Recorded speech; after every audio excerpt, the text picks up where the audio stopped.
If you think every EV is a smooth, quiet dream, I have some bad news for you.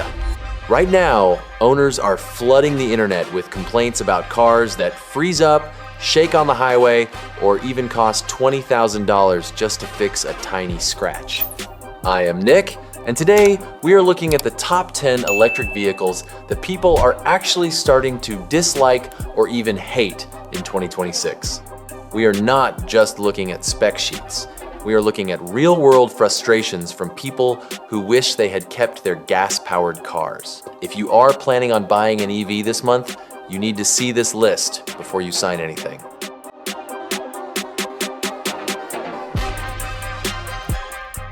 We have to start with a brand that everyone used to love, but now they are at the bottom of the reliability charts.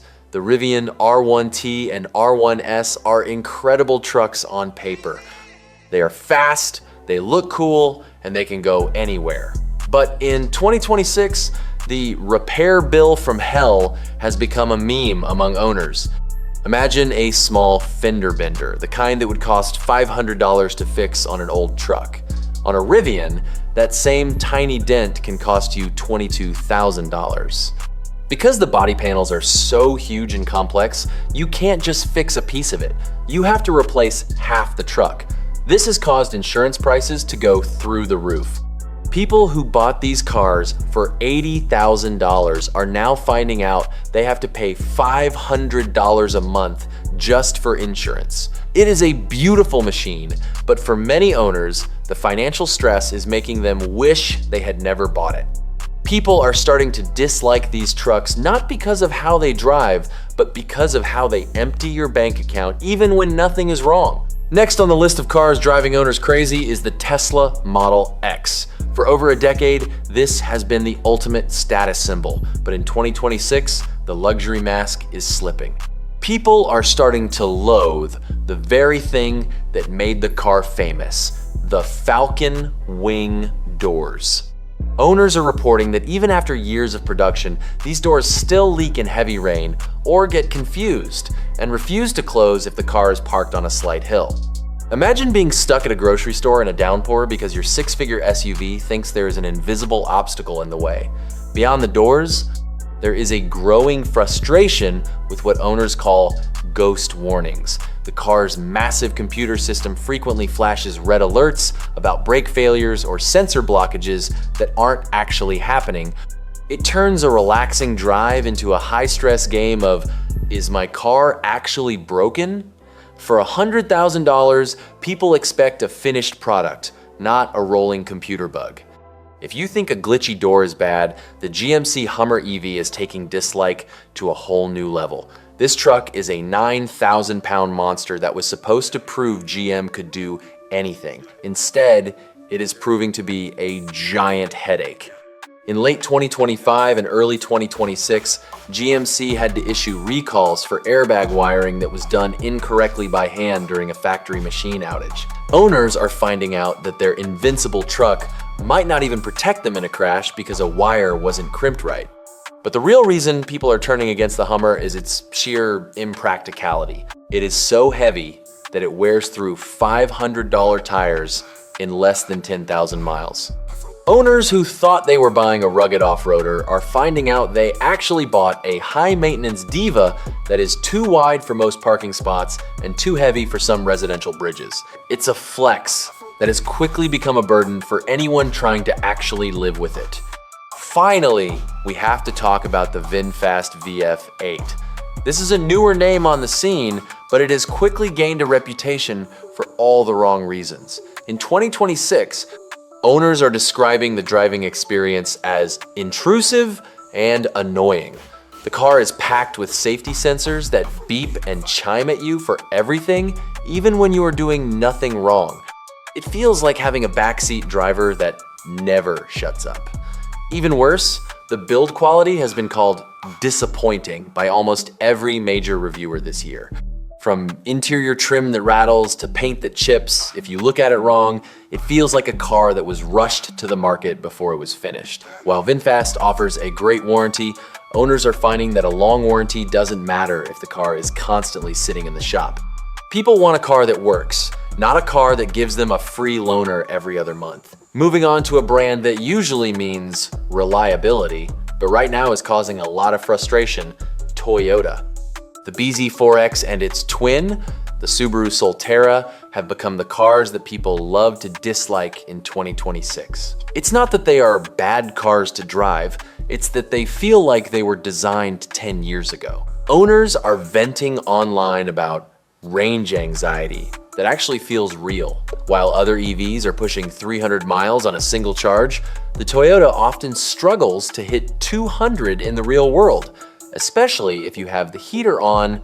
Imagine paying $45,000 for a car that makes you nervous about a trip to the next town over. Even with some software updates in late 2025, owners are still reporting that the charging speed is painfully slow. If you were at a public charger, you might be sitting there for an hour while a Hyundai or a Kia driver zooms in and out in 15 minutes. It feels like Toyota is just checking a box rather than trying to win, and buyers are starting to feel like they got the short end of the stick. Another big name making people rethink their purchase is Honda with the Prologue. This one is a bit of a betrayal for longtime fans. See, the Prologue isn't really a Honda, it's built on General Motors technology. In early 2026, owners are discovering that they didn't get that legendary Honda bulletproof feel. Instead, they are dealing with service high voltage system warnings that appear out of nowhere. I've seen reports from owners who have only driven 3,000 miles before their car had to go back to the shop for weeks. The interior also has people complaining about cheap plastics and an infotainment screen that freezes up right when you need the map. People buy a Honda because they want a car that just works for 15 years. But the Prologue feels like a complicated science project that still has some bugs to work out. For a lot of people, the Honda badge on the front just doesn't match the experience they are having behind the wheel. Then we have the Volkswagen ID.4, which has gone from a popular choice to a major regret for many. As of 2026, the frustration has reached a boiling point due to a massive battery recall. Volkswagen had to tell over 40,000 owners that their cars might have battery modules that could catch fire. When a company sends you a letter saying, please park your car outside because it might burn your house down, that is the ultimate reason to dislike a vehicle.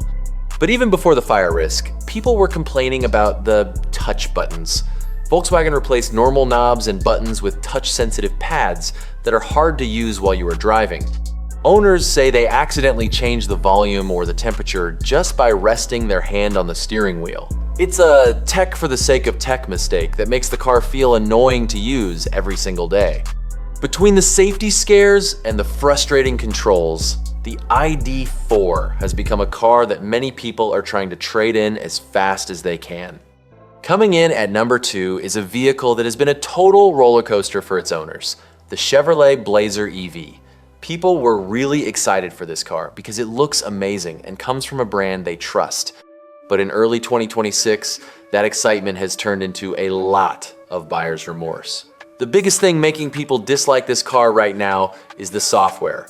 General Motors made a huge decision to remove Apple CarPlay and Android Auto from their new cars. This means you can't just plug in your phone and have your apps show up on the screen.